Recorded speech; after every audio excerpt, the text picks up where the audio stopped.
of my presentation doesn't have exciting stories like Kendra's, but I will tie it in. So my name is Rebekkah Shaw. I am updating the general retention schedules that are on the archives website and recommend retention for your records. By a show of hands, how many of you have used the general retention schedules or looked at them on our website? Hey, that's not bad. Yay! Okay, the student records were the first to be updated in this project, and I'll get into it, but I'm currently working on updating higher education. I'm trying to get as many people from colleges, tech schools, and universities as I can. And we have a lot of student schedules that still need to be updated, everything from lunchroom records to the buses to some personnel records. There's a lot of stuff. So let's get into it. So what Kendra was talking about are the appraisal values, right? So I'm going to run through these. It's important to have an established record retention policy so that you can put it in, make it part of your process when you destroy records and when you store them. And it will especially be helpful. Anybody get a grammar request? Anybody handle any questions coming in from grammar? If you destroy records and someone's asking for something that you don't have, if you're following the retention schedule, then you will be fine. So the administrative value are records that you need for day-to-day operation, right? And then we got fiscal.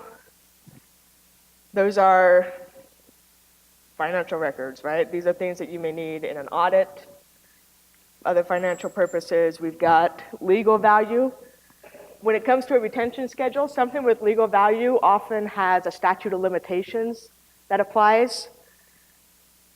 Or as Kendra was talking about, you're documenting some citizens' rights, and those have legal value. And then we have historical value. These are records that have an enduring value that for some reason in 100 years, somebody's going to want to be able to access the record, even if the school won't need it. So this is a graphic that we have on our website right now that kind of help you visualize how the general schedule works with your records. The general schedule, especially the new updated schedules, have a very broad description and a title that seem to fit, but please, I beg you, do not just look at the title and then move on if it doesn't sound like it fits. The general schedules have a broad description. They do not have classification or designation anymore because those are going to be at the record series level. Grandma defines a record series as a group of records that have the same kind of function, right?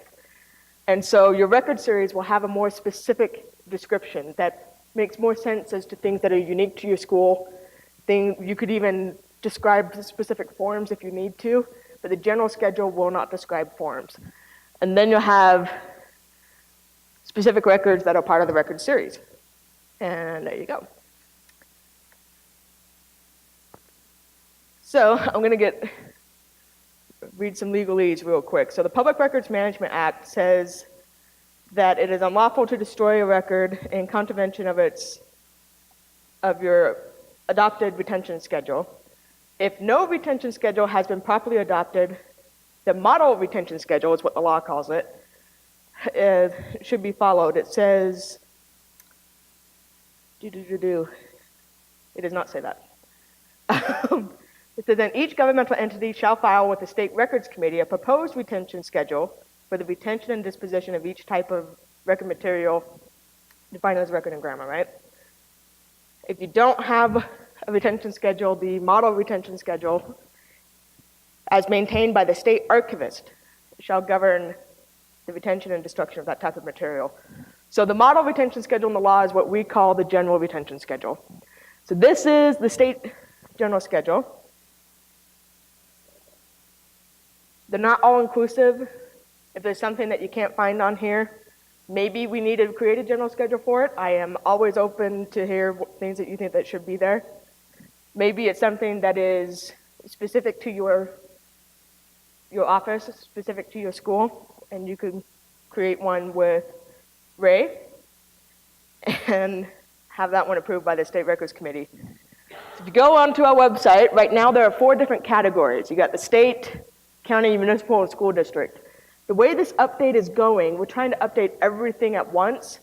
So you can use a schedule in any of those 4, even though there's one that says school districts.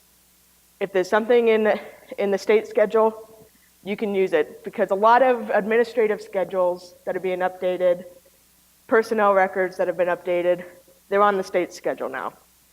And financial schedules were recently updated. So if you're looking for an account payable, account receivable schedule, it's actually up in the county schedule now. So, and when you come here, you can open up a PDF. It's easier to search stuff that way. And I have these publications down at the bottom. It says General Schedules Update. Every year, we'll make a spreadsheet that just shows what schedules have been moved, what's been updated, what's new, and which ones have been superseded by a new schedule. I call it crosswalked. So if you are looking at the school district schedule and you want to know how long you need to maintain the student cum file or the transcript, let's do transcripts. You go to this list, and there's student records. When you click there, we got the category here. There's graduation and transcripts. When you look at the schedule, again, the title is a title. For a lot of broader things, like administrative records, financial records, the description is where you really will find out if your records can fit.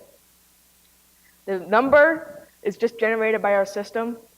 If you want to remember what schedule is what by the number, you can do that, but it doesn't really mean anything. It's just generated by our system. Then we got the description. It's going to be broad. If you aren't sure your records fit, you can ask your analyst, you can give me a call. And then I'll get into the creation of these in a bit. Then we have the retention. This is the approved retention and disposition. So it's permanent. It's maintained 20 years and then transferred to the state archives. And we got a citation from Utah Code there. And lastly, you can see when it was approved by the State Records Committee. If it's earlier than 2013, then it was not part of this update project.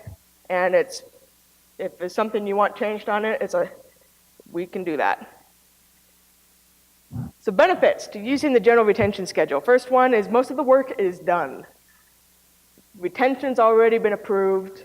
There's a description that we've talked about, you got retention disposition approved, but if your records are more than 50 years old and the retention disposition says that you can destroy them, check with us, please, because that's old. 50 years plus is something that may be worth saving.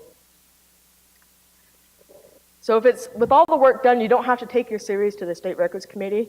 They only meet once a month, and sometimes it can take 2 months to get that done just because we have to get things submitted by a certain date. And anyway, using the general schedule, we're hoping to make this process a lot faster for you. And if you have boxes you want to send to Clearfield, our record center in Clearfield is free. You can store records up there. But in order to do that, it has to have a record series in our system. And if it's following a general schedule, it can get approved really quickly. And if you can't find something on the general schedule, then maybe something about your records is unique. It's a good way to kind of do a quick appraisal and inventory. And lastly is compliance. If you're following the general schedule, you know you're in compliance. All right, I'm going to go over kind of how this update has been going, how this project works. One thing I've heard the best way records management has been described to me is a never-ending relay race. You have one person that is responsible for the records, they're maintaining the records, and you want to make sure you have a policy and a process and good documentation so that when you leave and someone else becomes the record officer, there isn't this interruption. And so that's part of what we're hoping to help you with the general schedule. And so with this in mind, we're trying to get information specific with general schedules rather than having things about forms, because forms change. We rely heavily on what the law says, and I'm trying to get as much input as I can with each update. So for an example, the financial schedules, we've got about, 5 or 6 that were recently updated by the State Records Committee. This is how it went. I sent an email to over 1,100 people that we have in our system as record officers that I thought maybe would be interested in being part of the process, and said, would you like to be involved? I'm working on this. Is there anybody that you know that you think would like to be involved? I got 27 of those emails back because something was wrong with the email. And then 27 people saying that they were interested from 20 different school districts and offices, or 20 offices. And then when I finally had a meeting, I only had 15 people there. I was really grateful for those people that came, but we need as much input as we can. And then when something gets approved and put up on our website, you don't get surprised. We need stakeholders. There's one thing, a lot of people only look at the general schedule when you're wondering about the classification and it's not there anymore. Or when you're wondering about a certain type of record, can I destroy this? We have boxes and boxes of this, so we look at the general schedule. And that's when I'm finding a lot of people are seeing the changes. We do have a blog, recordskeepers.blog. I put all my updates up there. 2 weeks before the State Records Committee meets is when I have to have things submitted. So everything gets put up at least 2 weeks before they meet. And there are times where I get enough input that I take it back, so it's not before the State Records Committee because there needs to be more discussion. And that's great. That means people are getting involved. We have our email. You can contact us at recordsmanagement@utah.gov.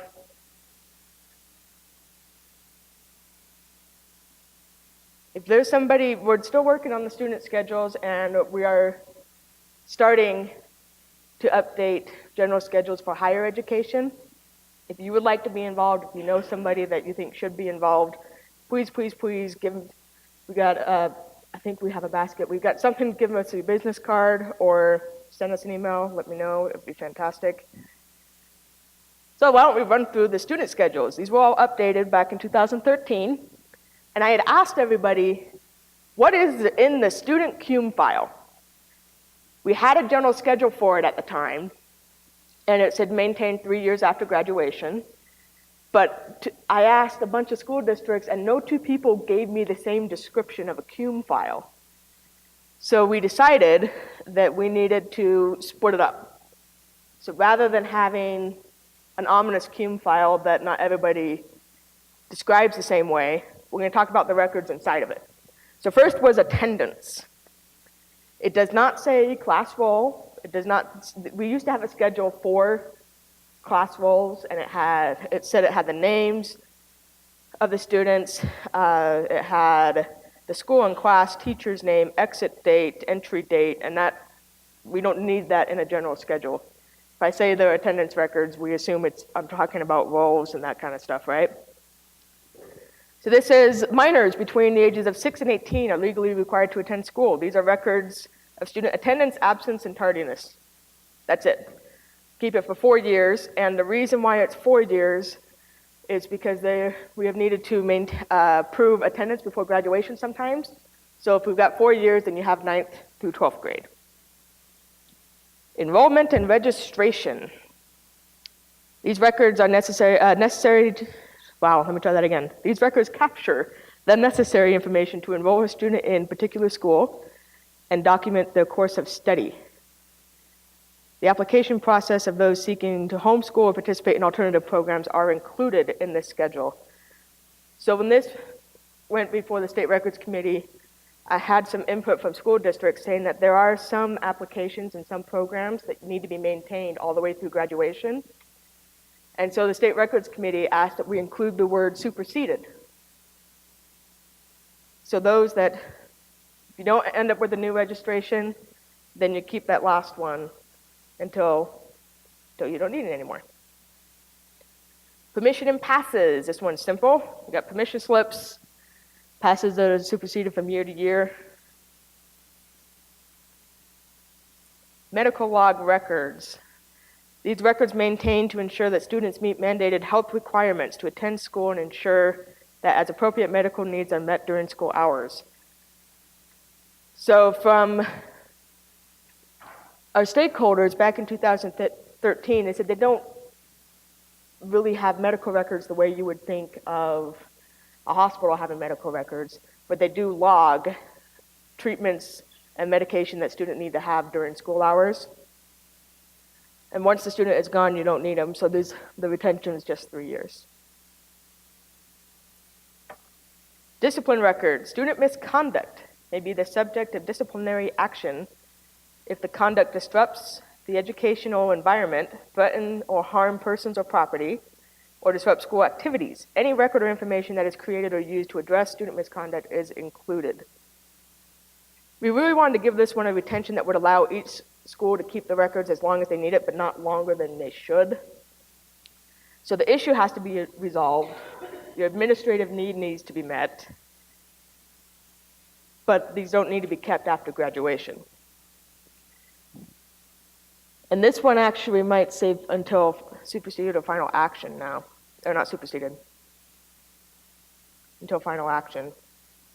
And then your school can define what the final action is. And suspensions that are long enough to go on a transcript are not part of the schedule. They're in a later schedule, which I'll show you in a minute. Performance and testing. These records document student performance in educational history. They include test scores, grades, any other progress or performance measures. These are not transcripts. These are for all those records that people have been putting into the student cum file, but they're not the transcript. The transcript is permanent. That's something that at some point needs to end up at the archives. This is the official transcript documenting students' graduation from high school, verifies class attendance, and credits earned. Transcript should note suspension, expulsion from school, and students who do not graduate are included in the schedule. So that's kind of trying to help capture the transcripts of, I've heard it called dead files. If you have a transcript for a student that hasn't transferred anywhere, you don't know where they went, still got to maintain the transcript. So these are permanent. If you don't have a way to preserve them long term, the archives can take care of those. You can work with Ray. And for a lot of that information that Kendra was talking about that ends up being valuable in genealogy, this is the student history schedule. This is new. It says this information includes each student's name, date of birth, parents or guardians, the date they entered the school and exited the school, and the number of days in attendance. That is all that they need for the DREAM Act to prove residency. That's all the information they need, the number of days that they were there. And from what I understand, for a lot of schools, the transcript does have the number of days that they were in school that year. And this is the student history. This is part of the historical record, and people accessing the records 50 years after they graduated. And I get some calls, people trying to find this stuff. So generally, this is when people are asking for records because of the DREAM Act, this is what it covers. So, it's kind of a fire hose. Do we have any questions? Yes, we got a microphone. Hang on a second so everybody online can hear you.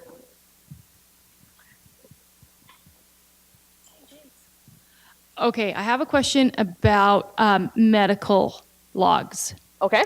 Okay, so with children, I'm at basically grade school. We do K through 9. For the children who have to take medication during the day, and we log that on their account on Aspire. There's a place for medication given, dispensed. Okay.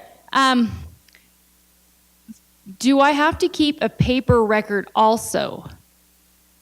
So the retention is not about format. Okay. The information is what needs to be kept. If you already create it on paper, go ahead and keep that. You can send it to the record center if it's taking up too much space. If you don't create it in paper, don't make it in paper just to save it. Okay, so Maintain it in whatever form it's already in. All right, great, thanks. Yeah. Do we have any questions from our online friends?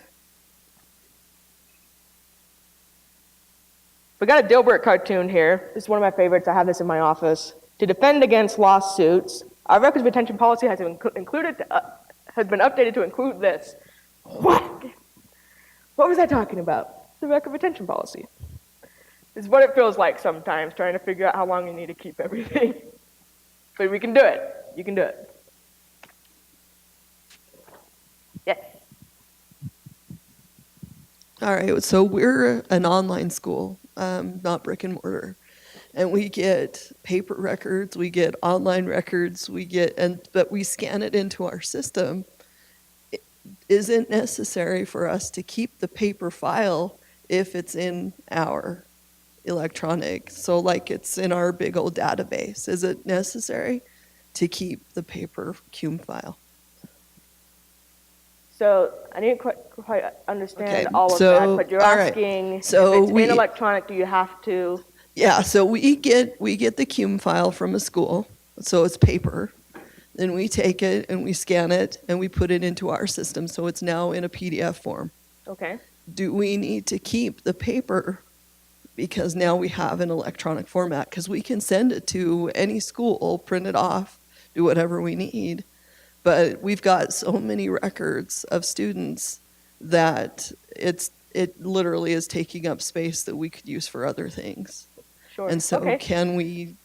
Yeah, there are a lot of offices that are scanning records for the convenience of having everything on the computer and not having to worry about cabinets and everything else.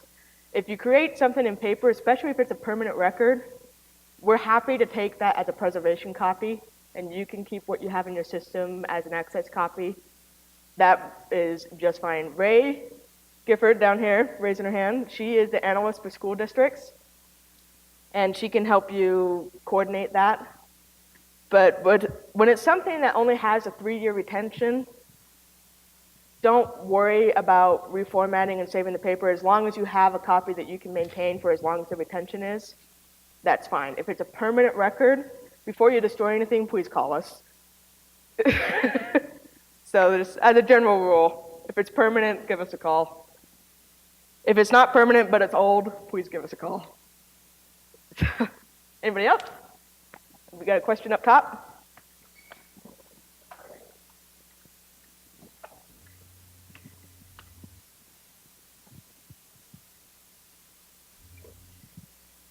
My question is concerning the dead files.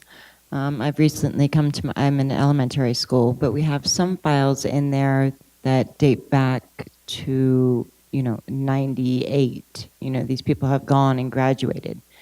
So do we now turn those into our main school district office to disperse as necessary, or do we hold on to those for some reason? I'm just kind of curious of why we have some files in there that are 20 years plus.